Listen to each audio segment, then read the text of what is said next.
In this video we're at the Cuckoo Spring Fair here at the Laughton showground in East Sussex, and there's not huge numbers of cars here, but the ones that are here, there are some very special ones. So we're going to start with just one that's right behind us, the old Ford Corsair. Let's take a closer look. So the Ford Corsair was developed from the Cortina platform, the Cortina Mark 1, which you can see very much around the windscreen, but a bit of a larger car with a mixture of V4 and straight 4 engines depending on the year. But a slightly controversial styling means these cars have always kind of rather lived in the shadows of the Cortina, and I think that's a real shame. They're very nice cars to drive. This one seems to be towing a little Charisma car cruiser caravan behind it, which looks very period correct. I'm loving the catering facilities, and it's been left open so we can have a look. Yes, all good stuff.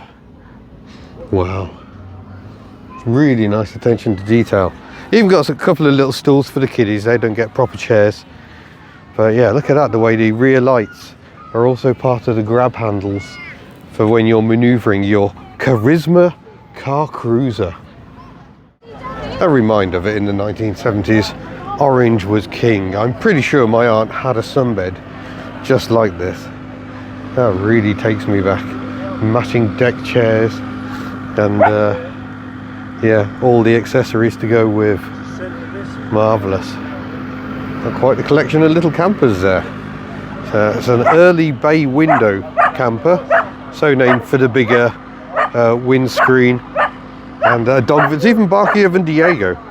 So this is a commercial variant of the famous Ford Model T with its side valve engine, and you got magnetos here on the dashboard, each one firing one of the cylinders there. So yeah, wow, very funky. And next to this 1948 Safari Minor camper.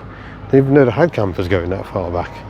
The Police Wolseley's, very popular in preservation. This one's a 690, which I think used the B series engine, if I remember rightly. You've got to have the illuminated grille badge, and of course, being police, you've got to have a ringing bell on the front bumper. It's lovely. Now, famously, I think these didn't have heaters because the upper echelons of the police force at the time didn't want their coppers just sitting around in their cars being warm. They wanted to encourage them to be out on the streets. Different times. How's that for variety? The mighty Dodge Polara next to an old Morris Commercials post office telephones truck. Lovely pillarless styling of the coupe roof. Really nice. What are the rear lights like? Oh, very stylish. Very nice. And yeah, the old Morris Commercial truck. I bet that was a distinctly unpleasant place to spend your working day. Oh, that's beautiful. So all sorts of period caravans here. Little Ariba Puck. They're quite funky. Appears to be matching this R107 Mercedes. A Morris Minor Traveller with another Ariba Puck. Ariba Puck being very popular because they're very lightweight. See if we can see the weight on this one. Yeah, there you go. 600 kilos is not very heavy for a caravan. And you can get even lighter ones. I did try towing one with my 2CV. She wasn't impressed. She didn't like it. So yeah, this is the classic campers section, but we got a circus going on. See buses, we got commercials, there's tractors up there, and classic cars in this area here. So we better keep moving on. Oh, nothing special about a Morris Minor, you say, but this one is a Morris Minor 2000. It's even got modified badges, so it is a double-ended Morris Minor. We don't know why, but this is the reverse end, which does indeed have little reflectors, so that must confuse people. We have driven a Rover 75 that was double-ended, and it certainly created quite the scene. Amazing. And then we got a Mini for people who think a normal Mini is a bit too long. A chop down Mini. And then we got a Mini Scamp. So based on Mini subframes, a little Moke equivalent. Next for a Rolls-Royce Silver Shadow. It's very nice. But then we're going to come over here. We've got a lot of general classics. I'm not going to go into too much detail. We know what Volkswagens and midgets look like. But we have got a bit of miniature steam. There will be more steam later in the report. Look at that lovely mechanism. Beautiful. But yeah, let's take in a few of these. We'll start with scimitars. We got an SE6 next to an SE8, the GTC, the convertible version. Obviously, Princess Anne, blah blah blah. Here is an SE5 or SE5A, a bullnose Morris. It gives us the windscreen wiper moment. And then we've seen this before, the old Austin Taxi, which the owner seems to like leaving running, and it just sounds like it would quite happily do that all day. Beautiful.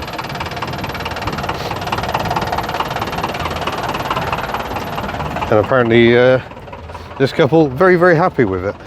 A mildly sporty Escort, a 1300 XL. So that's one of those that's dressed up a bit, got the matte black panel on the back, but not really very sporty. A little Mini next to it. We got a Zephyr convertible hiding under there, but this is probably car of the show for me. This is a Singer SM1500, exceedingly rare. We went to the British Car Museum in New Zealand and they had several of these. They're extraordinarily rare cars.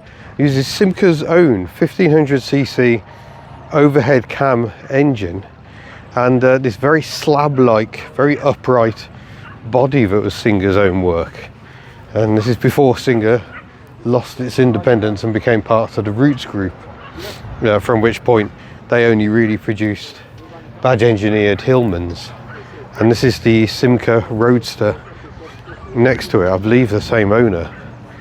It's wonderful. Again, overhead cam, which was quite advanced for the time.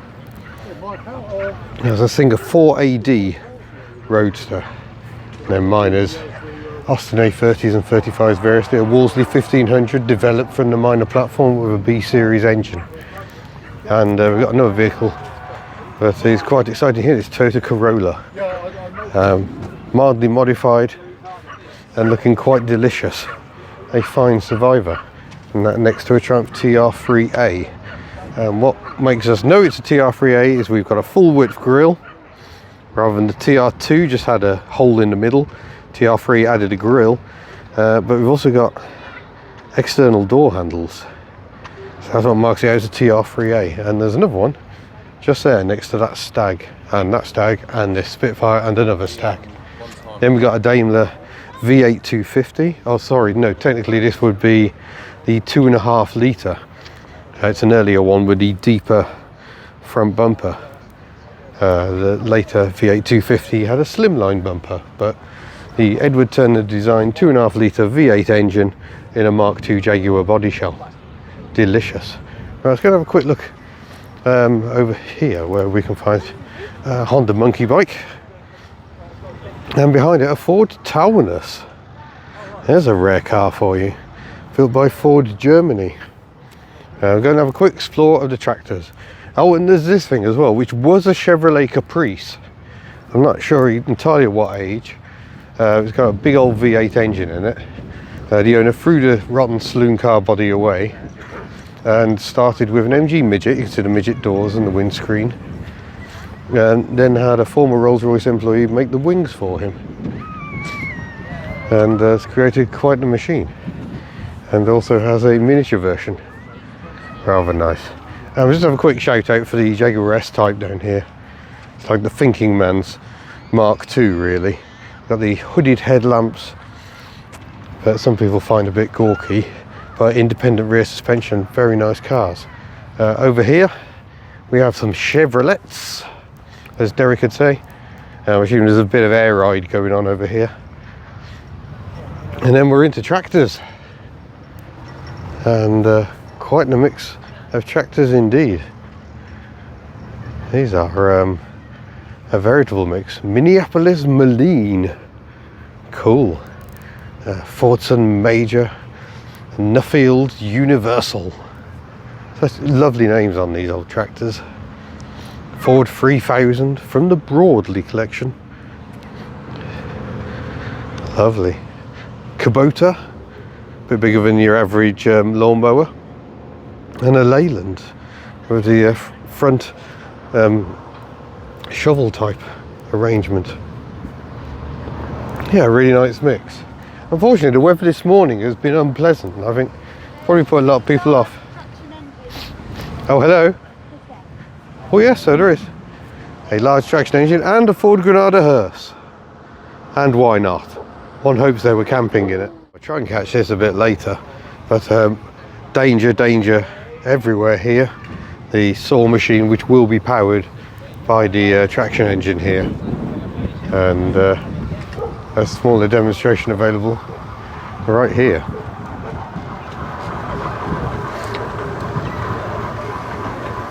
Amazing. Oh, this is quite a pretty location with a bit of a lake as well. But yeah, here we go, the old tractors. There's a fuel sediment bowl, and the idea being that all the detritus falls in here and doesn't get sucked into your injection pump, so that must be a diesel. Been watching a lot of Vice Grip Garage and Diesel Creek for working on old machinery. Both very good channels. Yeah, people sitting on the tractors, and the lovely Massey Ferguson's here giving us some pantograph wiper moments. Oh, good.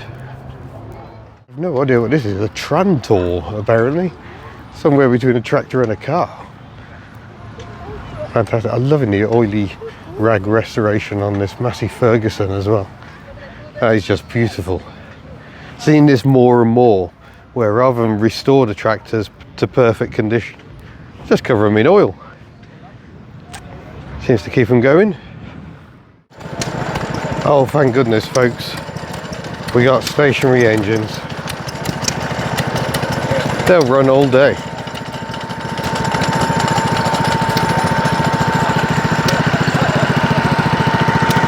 Oh, it's like my Invercar's drive belt.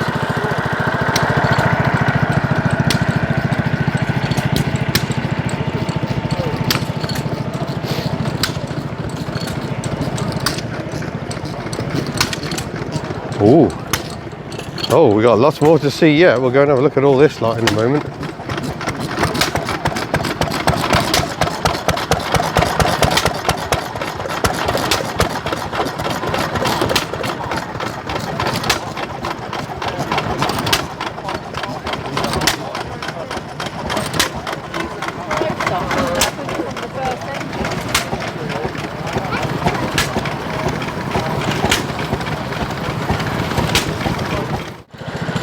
Classic trucks then, and we'll start with this AWD TL, which gives us a clue that this is actually a Bedford. I think AWD bought up the remnants of Bedford trucks when that company was ended by General Motors. I think they even developed some front wheel drive versions for people who needed a particularly low load area. But the TK is a very long line which stretches back to these earlier Bedfords, and a very distinctive look to them as well. It's Iveco, quite nice. Got another Bedford TK, or TL rather, next to it. So yeah, TK TL is the order. And on the back of this Iveco, a slightly sad, very crispy looking Mini. Oh, and an even crustier Mini. I hadn't even noticed that one. Jeepers. That falls under the category of very brave restoration.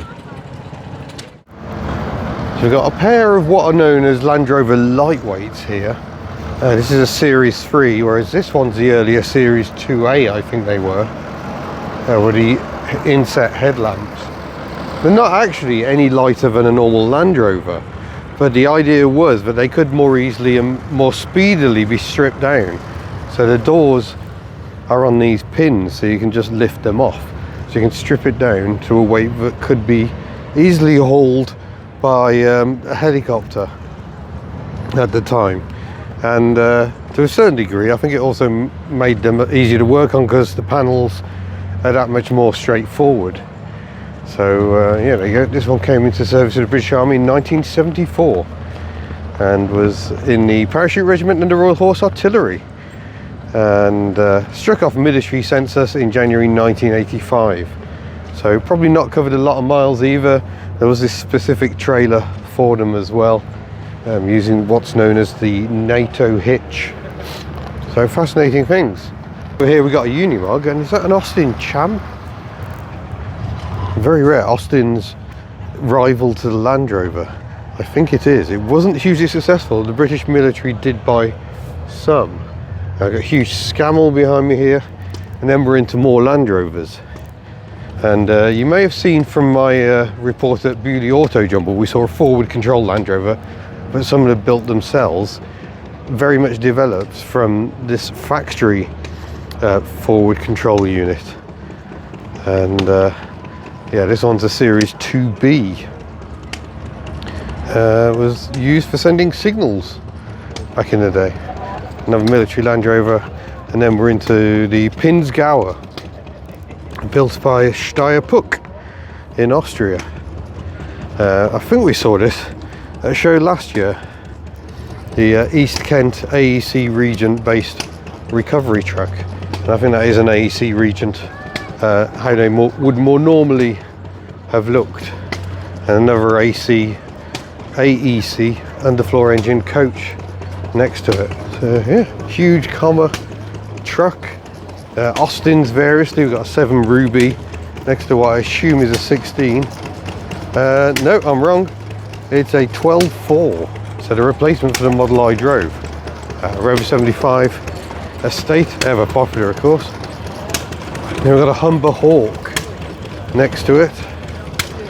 And wow, this Austin 12.4 Ascot with a folding roof. That's rather delicious. It's a Fordson. Oh, it's a Thames branding on this one, but it's all Ford GB really. It's a Ford 3000 tractor. He's very, very slowly doing the rounds and keeping an eye on everyone. Ah, Nuffield tractors. I'm loving the cab on that one, and a big old ERF truck with a Gardner diesel engine. Magnificent.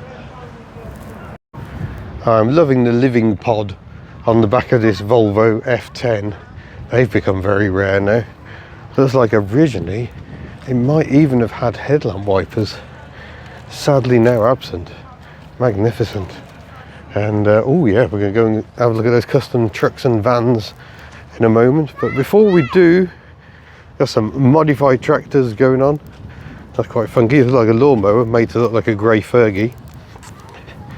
And a Fordson Major next to a Foden steam lorry. Foden were huge in the world of steam lorries back in the day, and I think there will be stuff like this driving around later, but the conditions have become a little challenging, sadly. I can smell that steam lorry from here. Scamel with the beautiful Michelotti designed cab. Very, very stylish things. Let's go and see what's down here. Some Chevy day van action over there by the look of it. They have been doing power pulling along here, but they don't seem to be doing it today. I wonder if conditions are a bit unfavourable. We'll see if that changes later. Another Chevy van's just giving me massive flashbacks to the A-Team, if I'm honest. Beautiful ERF here, and a Ford Cargo. I need to do a video on a Ford Cargo. My dad used to drive them. There's the Chevy Astro van, I think, and a very modified Transit. Look at this, Lone Wolf. Someone spent quite a bit of money on airbrushing. And the old portal windows in the back. And Mark II facelift Transit rear lights. That is quite a machine. Mark III Golf hiding in here. Another Astro. And then we got a Scamel Gardner powered tow vehicle Would have probably been used by one of the fairgrounds maybe. And Ford Econoline, later one with a slightly more modern front end. And then we've got cranes as well. Maybe I should ask if they can take one of my cameras up to the top. That'd be exciting. What's that Massey Ferguson? That's enormous. A 4840. So they've got an intriguing mix of stuff here. I've never been to a show that's been quite so varied. Another Bedford TK, an AEC with the ergomatic cab, also used on Leyland badge stuff. In fact, when I did my school work experience at Land Rover in the 1990s, they still had a fleet of trucks with these cabs moving the bodies in white about. That's extraordinary. But yes, ergomatic cab. They kind of designed it deliberately to be easier for the driver. Made out of fiberglass, if I remember rightly. And then another huge scamel here. So big I need to press this button. There we go. Now we can see all of you. They're huge. They're made by Scamel lorries. The Gardner 6LW diesel, 8.4 litre. Quite similar to some of the buses we've driven recently. But yeah, with more drive systems going on. I don't think this one drives the front axle by the look of it. Some of them did. But yeah, very powerful. Well, not very powerful. The engines aren't rated for that much horsepower actually. About 180 brake horsepower I think. But with the gearing to get you out of pretty much any problem. Oh, look at this Scamel there, Hercules. Love it. And the Atkinson. So we drove Atkinson buses recently. Do go and watch that video if you haven't already. They were exhausting to drive. This is an Atkinson lorry, and they had these, you know, really quite smart cabs, very distinctive before they became part of said Atkinson. But the Atkinson name far more associated with trucks than with buses. And I think we've seen this Bedford before as well. Very unusual. I seem to remember it made some delicious noises. And another breakdown vehicle, ex-Southdown by the look of it. So that looks like it's an AEC Matador, which would have been a very, very functional truck. And they've simply applied a bus body, modified bus body over the top. And they've also got a little Bedford CA pickup. Oh, that is cute. This tiny little bonnet. These were very popular as ice cream vans back in the day. Lovely Scania 112M with intercooler. Yeah, some amazing stuff here. Let's keep searching. There we go. Miniature tanks. I have to say, Toyota Estima Lucida. But is it a Charm Pleasure Wagon? I don't think so. And then we got a musical organ over there. Citroen H-Van doing Greek raps. Yeah, fun little show this. Great rival to the Citroen H-Van, the Peugeot J7 van. I do have a test of one of these on the channel. This one apparently serving coffee and cake. Got some lovely miniature steam here. Just sat there, just ticking over. Lovely. I haven't made a big thing of the steam in this video because last time I did an epic steam video, no one watched it. Oh well. I could frankly look at these things all day. Fascinating things.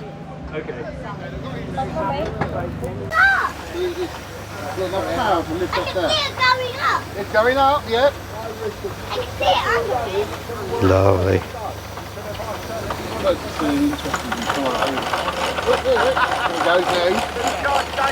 Now it's lifting. Steam powered crane. Marvellous. Oh yeah, mine's still a big job. I still ain't done it, no. The great thing is it isn't just miniature steam, it's full-size steam as well. But yeah,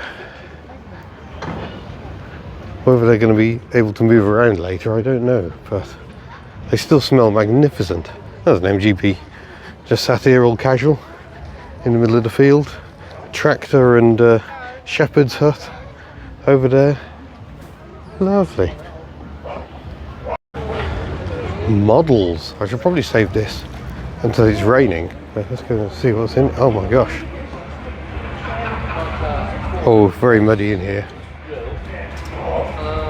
Wow.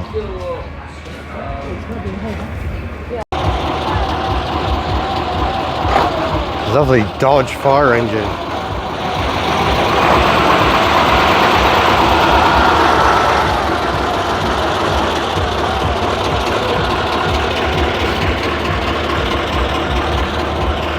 I think it's actually supplying water for the traction engines just down here. I think one of the more hub-nut cars of the show. This little K10 Micra. Just sat here next to this little bric-a-brac stall in the shadow of this enormous crane. It is enormous. Enormous. So we're just wandering through the camping grounds, and there's even more stuff. We've got Massey Harris tractors, an old Chevrolet truck, right-hand drive, Ford, I think Model A based, 2-ton truck, Model A hot rod, a gorgeous little Austin 7 van. Driver protection goes as far as the roof and the windscreen, but no side windows. And this 1904 Crestmobile, apparently, never heard of that, but there were so many manufacturers that were set up and never got any further. Then got the old Chevy stepside truck, and a big old Dodge Ram behind it as well, Super Duty. There we go, Massey Ferguson 135s. Also, always a popular tractor. Another Ford Econo line. So even the campsite here at the Cuckoo Spring Fair is interesting. Whoa, whoa, hello. What do I see over there poking its nose out?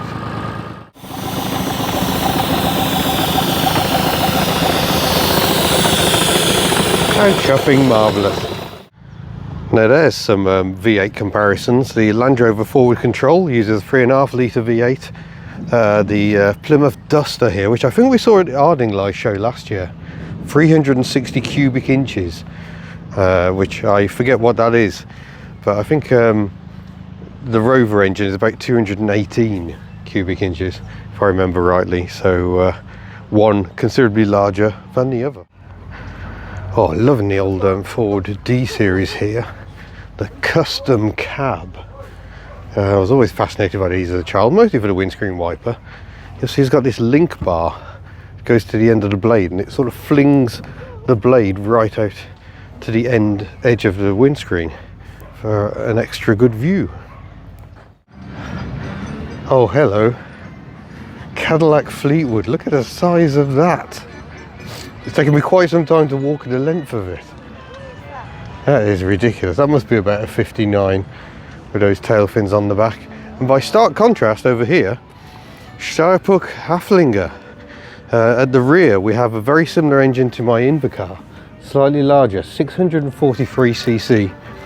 4-wheel drive, low ratio gearbox, 4-wheel independent suspension, and kind of go anywhere. Look at that, the different speeds per gear.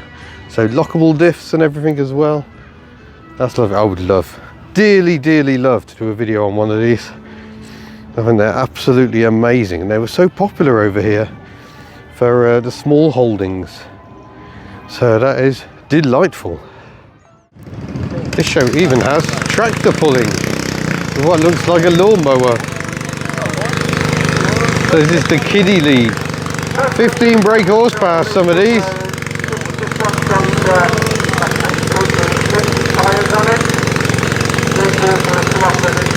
Go, little lawnmower. I mean, that's time getting in the way.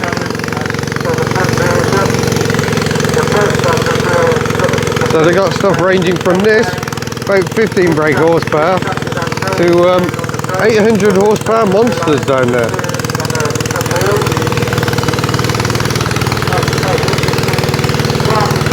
Still going. So that sled is driven by those wheels on the trailer, and it moves further forward you get down. So it's starting to pull a little wheelie now.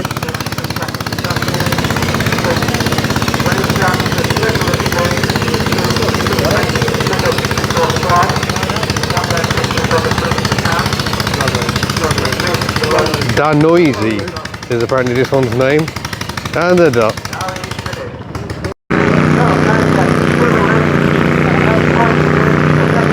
Oh, this one's got some fury about it.